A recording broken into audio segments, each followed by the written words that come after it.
Well, now, one thing, you have a theory about the moon, and we expect to be able to get observable facts about the moon fairly soon.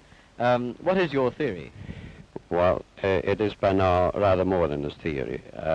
10 or 11 years ago, I stated to various scientists that the moon is not a piece of rock, but it is a plasma phenomenon, cosmic plasma, and that this fact will eventually be confirmed. I made certain predictions which were already confirmed in 1958, and the situation now is coming close to a complete confirmation.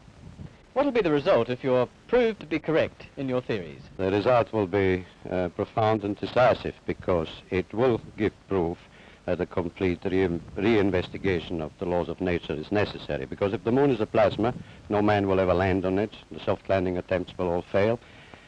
That means that the mass of the moon is less, far less, than is currently assumed. It's in a different state of energy, and it has far less mass. That means there is no more explanation for the tides. If the moon, for example, had only 1,000th part of its current mass, then the tides would only be 2 inches high under conventional theories instead of sometimes 14 feet.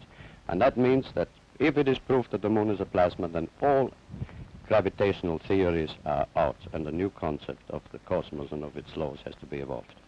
Aren't you being a bit adventurous, though, because you know that we're going to be able to test out your theories on the moon fairly soon?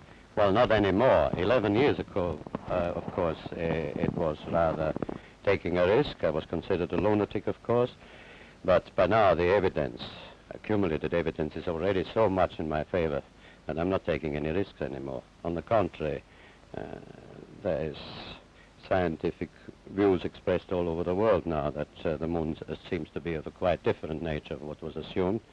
But the Americans and Russians are thinking of landing men on it.